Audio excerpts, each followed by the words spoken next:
Welcome to the Barker Podcast Collection.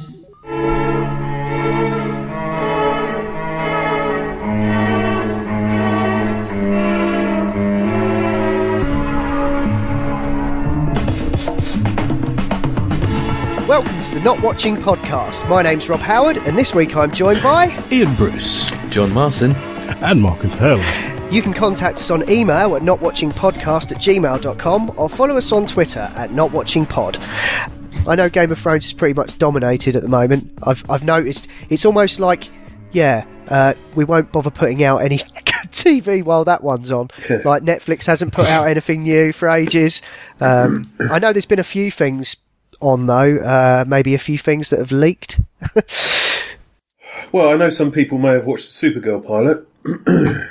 What were they saying about that then? Well, some of them certainly said that it wasn't as bad as the initial indicators suggested. My name is Kara Zor-El. 24 years ago, my planet was in peril. My cousin, Kal-El, was sent to a planet called Earth. You may know his story, but you don't know mine. On Earth, you will do extraordinary things. Until now. You must go. I love you, Kara.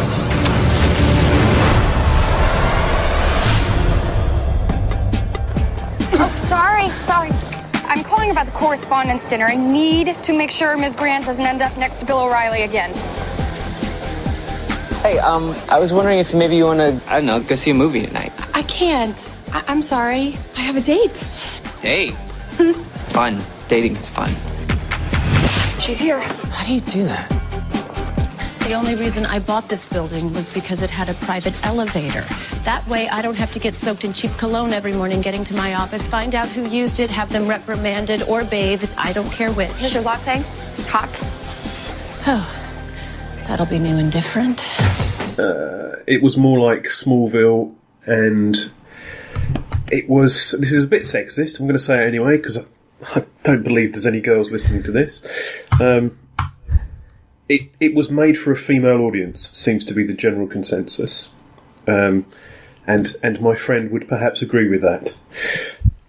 Lots of pretty boys. And the girl is trying to be the girl next door, but she's Supergirl for Christ's sake, so she should be the girl next door at work, and then Supergirl when she's off pulling planes away from running into bridges and shit. As an origin story, it was okay. It was nice to see Dean Cain as the dad that she lived with when she landed. That got me a bit misty, actually. That was a bit weird. Not sure he'll be in it anymore, but it's not terrible. I think the problem is it's not Daredevil, and everybody wants everything to be Daredevil at the moment because that's hit all the right boxes, or done everything properly and right and dark and. But it's just more like Arrow or Smallville, and that's all right. There's a market for that as well. My friend says, give it a chance when you have the opportunity. In 6 months when it's released. Listen to that, friend. It's got Callister Flockhart, hasn't it, playing like the Devil Wears Prada boss. My friend suggested that in some instances, cosmetic surgery does not work very well. I was like, is that her? It looks a bit like her. It's like her and Sharon Osbourne were involved in the same car crash. Is she the one from that lawyer series, Ally McBeal? Yeah. She's married to Harrison Ford, so you can't say too much about it because he'll fucking come around and punch her in the face.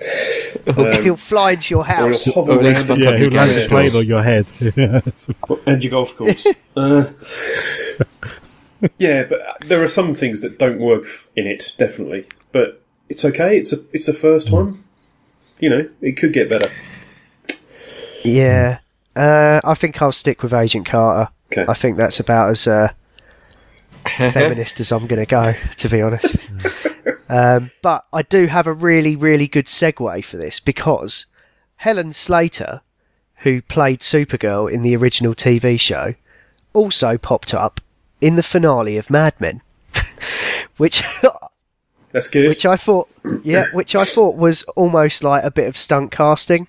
She was playing like sort of one of these people at one of these retreats. She was like sort of mediating this sort of little seminar and stuff, and there's a cool little exchange between her and Don Draper right at the end. But yeah, I won't go into too much detail. Really enjoyed Mad Men. The ending was much more satisfying than The Sopranos ending, which I was kind of anticipating that it would go somewhere like that because it's the same showrunner. But it kind of summed it up nicely.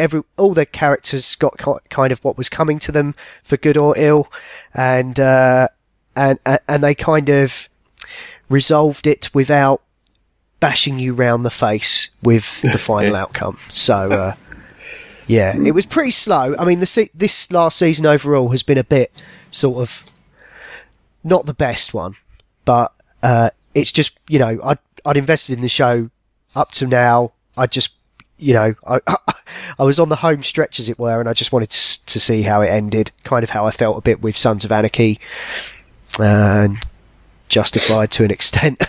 But no, great show, and I'd still recommend it. I think it, and I think I'm stealing this from somewhere, but I think it joins the pantheon of awesome TV shows like Sopranos, Breaking Bad, all that stuff. So okay, cool. Yeah, I might give it a look when it's finished. It's good. There's a lot of it, but it's not like, and it's not action packed every week. Do you think it's wife friendly? I know he's, yeah, sure. he's a good looking bloke and stuff, but is there more than just eye candy? Is it? Yeah, there's like a real throughout the whole show. There is like a real kind of pro-female agenda. It's all about like you know, women dealing with the sort of sexism and stuff like in those days, and some of which is still probably echoed now. And right. I think they really included that on purpose. It's got some really strong female characters, and it's the sexism is there, but it doesn't embrace it. It sort of tells it how it is, and some of it is really effective. Like the way that like you know, you have to check yourself sometimes, and you're like, oh yeah, fuck, this is the 60s, and two men, you know, a man and a woman having a conversation are not like them having a conversation now. There is clearly a massive imbalance going on, and the way that guys can sort of be so sort of lechy and stuff, and that was just a given then. The shit they had to put up with, you know, it really does. It makes you realise sort of how far we've come in some ways, but how sort of how much of a big issue it was. And you know, I don't wear my feminism on my sleeve or anything, but I think it was done really well. It was handled really, really well. So yes, definitely wife friendly. I know a lot of girls who really dig the show. Excellent. So yeah, cool. Okay. Okay. I watched the first episode of Aquarius the other day, which is pretty cool.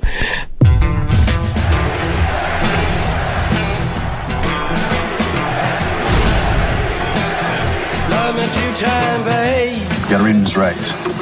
What? You gotta do it. You, dirtbag, have the right to rights you don't deserve, or I'll kick your teeth in. You are unbelievable. It's true, I can be a tad brusque. Kodiak. Sam. Grace, what is it? My daughter Emma, she's gone.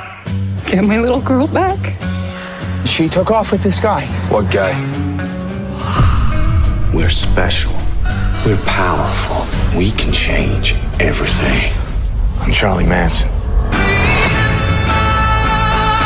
33 years old, assault, attempted murder, rape. Jesus.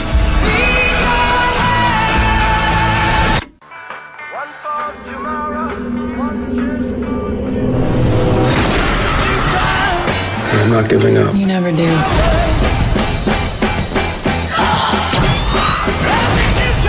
If you want to win a war, you gotta fight ugly.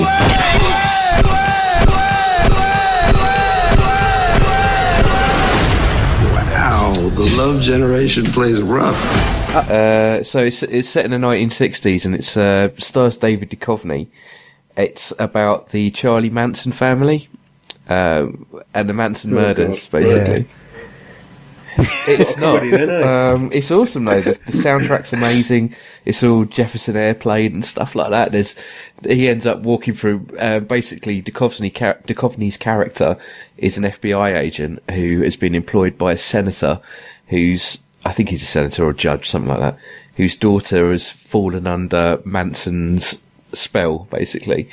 And so Duchovny's trying to track the daughter down and free her, whilst Manson's just putting as much pressure as he can on this senator type chap. But yeah, it's all against the backdrop of the swinging 60s. It's pretty awesome. Well worth checking out. Okay. And they've put this all out it's at NBC. once, haven't they? Well, it's only all out at once for a month on their website.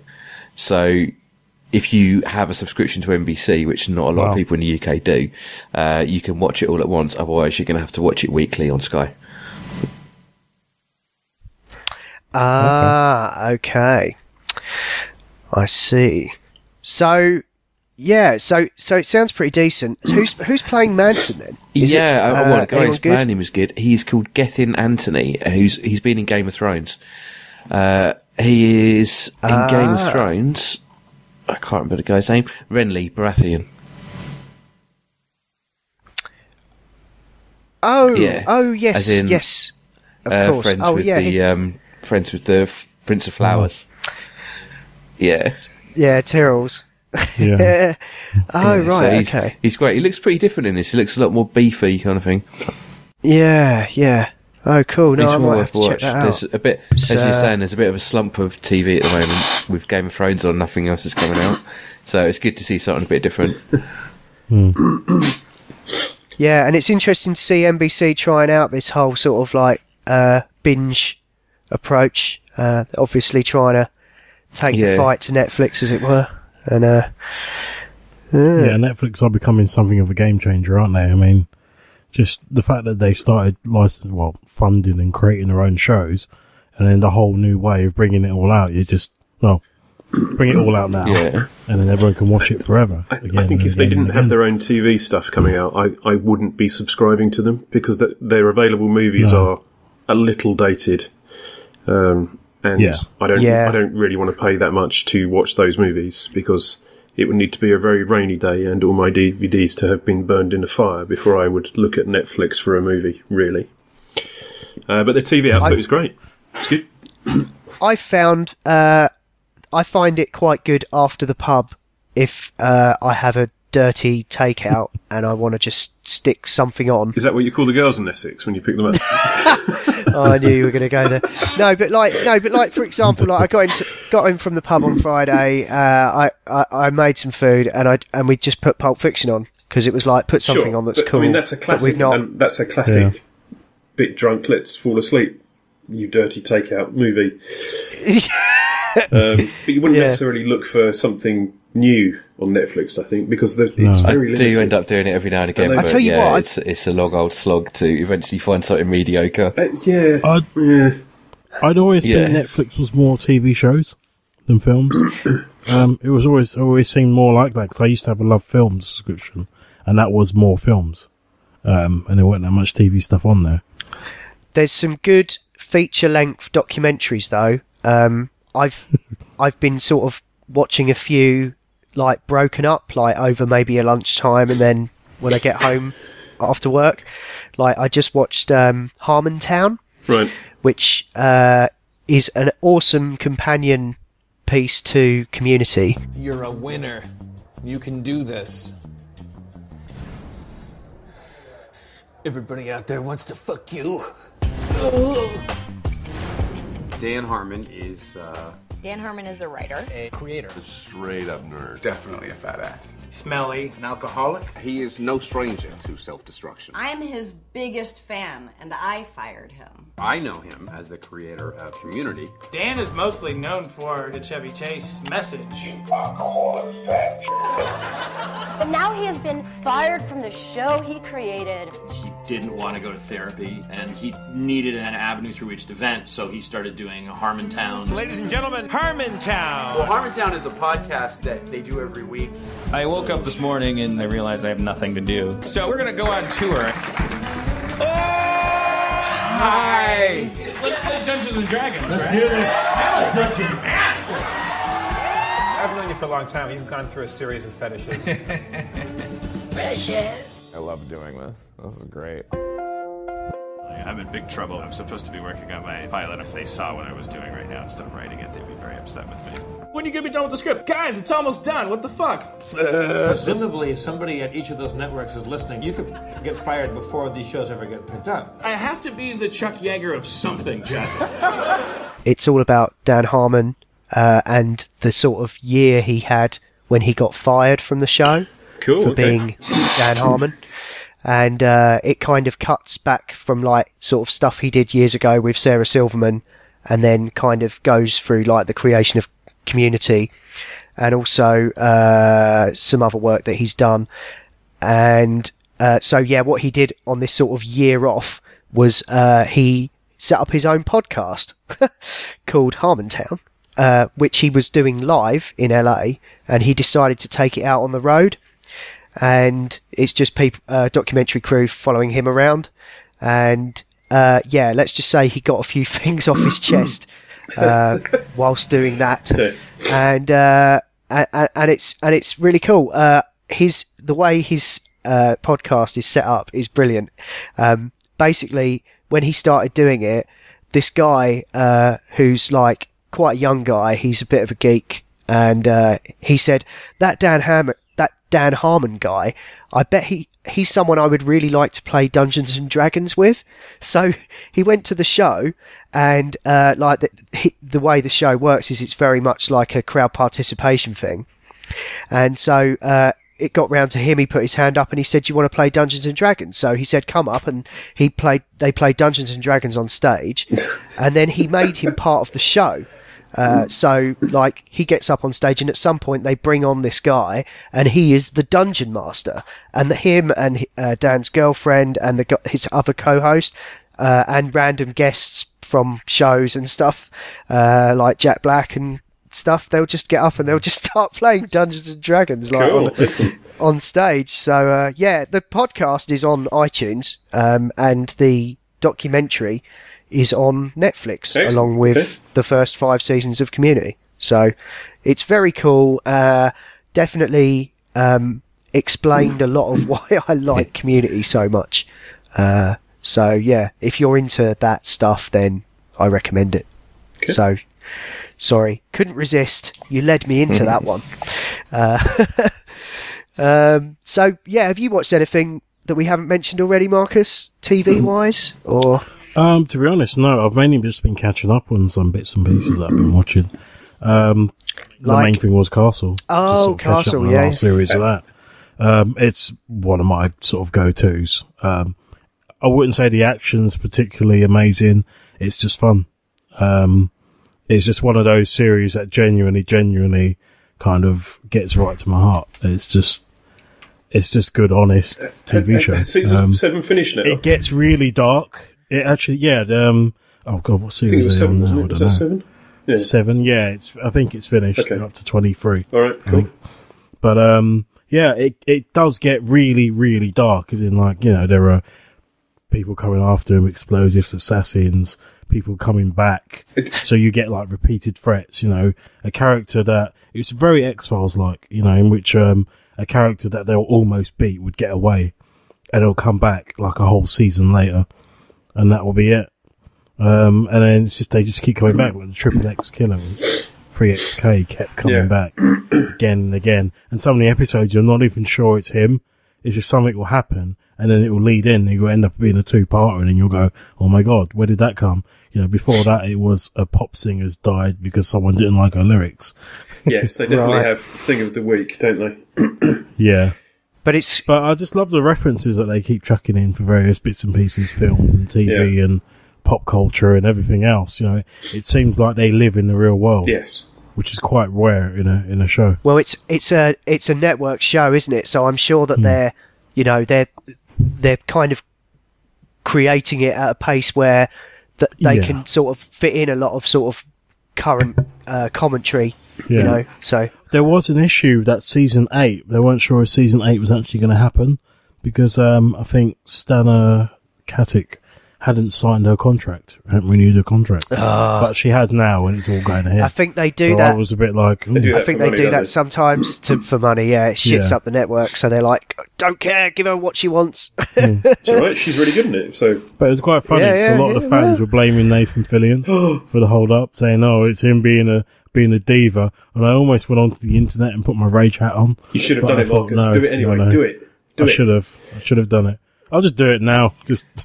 I'm not really sure Fillion has a diva hat. The stuff I've seen with him doing Comic-Con stuff, he just sounds like a lovely bloke who feels extremely lucky to be in the position he's in. So, I've got to find my rage hat now. Yeah, and he pops... We'll rage together, Ian. He pops up in Community as well at some point, I'm pretty sure.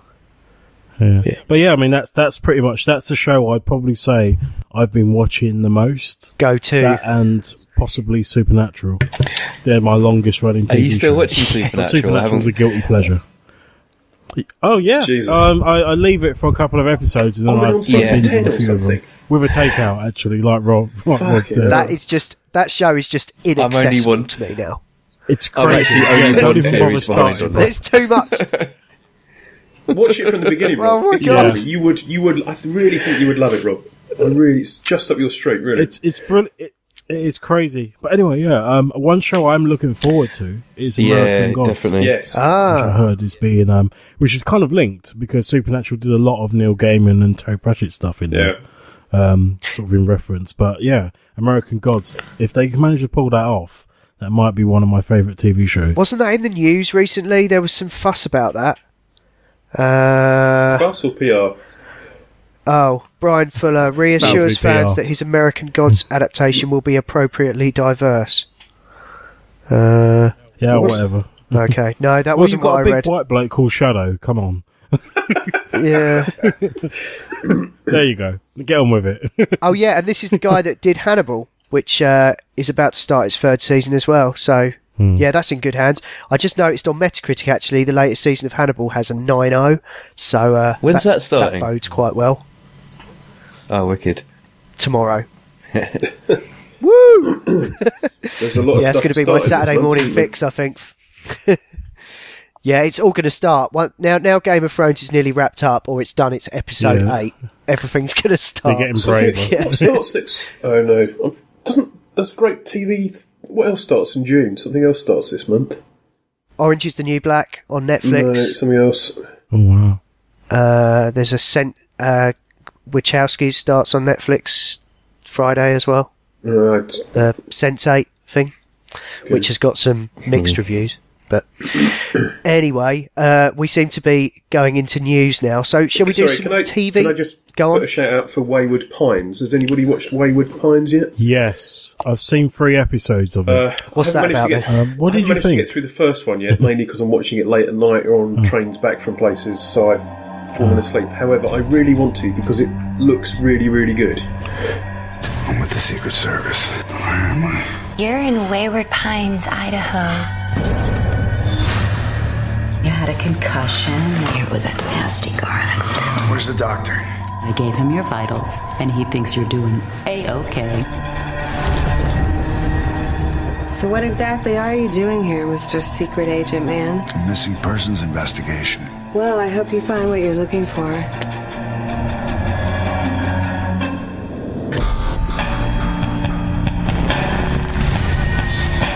Special Agent Ethan Burke. I'm here to see the sheriff. There's a man here to see you, says he's a secret agent or something. Special agent. Rough little accident you had. How you feeling? Better than the guy whose corpse I just found decomposing in a house 6 blocks from here. Rum raisin. You like rum raisin? I was sent here to find 2 of our agents, and now I'm only looking for 1. Her name is Kate Hewson. Kate, what the hell is happening? They're watching us. They're listening.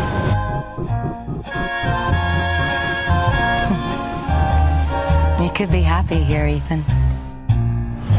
Lazy days and moonlit. We were together 5 weeks ago. For you. For me, it's a lot longer. The only way to stay alive here is to play alone. We need someone like you. They're trying to break your mind. Dreaming of you. Dreaming of you. How do I get out of here? You don't. I watched it with the missus because she loves her sort of horror bits and pieces and stuff. And first of all, we had a laugh that the poor bloke who was playing War Machine is now turned into the crazy Sheriff. Because that's he should not ask for as much money or extra money than should he? No, exactly. Don Cheadle's is laughing. What's the setup on this one? Yeah, but it's pretty. I would say it's pretty much Outer Limits meets Silent Hill. That sounds okay. With a hint of X-Files. God, that sounds amazing. From what I've seen, it's like the best Stephen King novels, where something weird happens and you don't really know why. And the characters seem to be reasonably well rounded. There's a kind of sense of threat to most things, but it's kind of an uncomfortable threat. It's a bit Stepford-wise, isn't it? Sort of. I'm going to watch Everyone's smiling and happy, but then there's something Wikipedia under the smile. Wikipedia gives a lot away, actually, which is a bit bloody annoying. Yeah. Wikipedia says Matt Dillon stars as Ethan Burke, a US Secret Service agent investigating the disappearance of two fellow agents in the mysterious small town of Wayward Pines.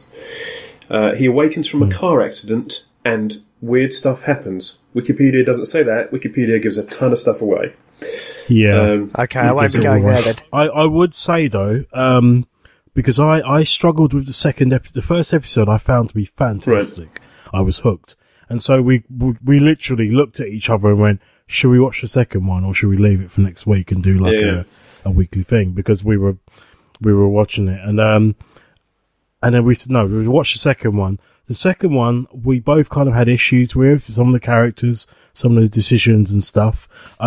I believe I reached a high point where I went, oh my God, he's going full on Ned Stark. Why is he doing that? Be smarter. Be smarter. It's not going to end well. And then the third episode just completely brought it back.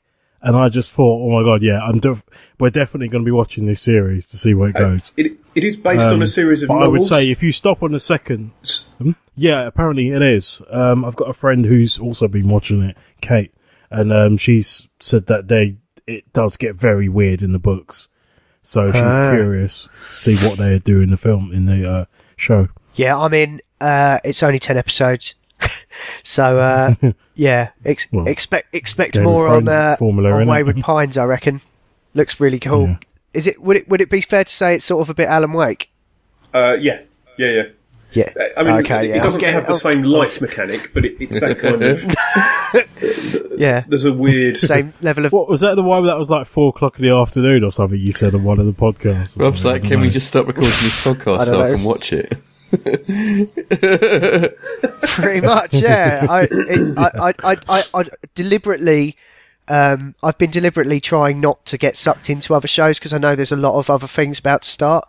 But yeah, I might have to make an exception for it's this. Got Juliette Lewis in it as well as a barmaid. Yeah, I saw that. I was like, God, that's a really good cast. So yeah, it sounds well up my street. So yeah, I'll definitely get involved, I reckon.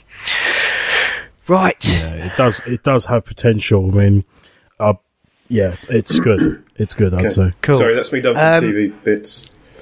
Bitches. Yeah, I think that's it. I've not got anything else really. I mentioned Silicon Valley. That's really good. Season 2 of that's really good. And yeah, I just finished up the 7th season of Community that finished on Tuesday as well, and that was appropriately meta. But I think there's going to be more of that. So they sort of left it as they always do, in a sort of we don't know if we're coming back or not sort of way. Yeah. And but more of that is fine. Yeah. This has been the Not Watching Podcast in partnership with notlistening.co.uk. You can contact us on email at notwatchingpodcast@gmail.com. Follow us on Twitter at notwatchingpod. You can find the show notes for this show at notlistening.co.uk. And if you're listening to us on iTunes, then please do give us a review. Anyway, that's all for now. Thanks for listening. See ya. Bonne journée.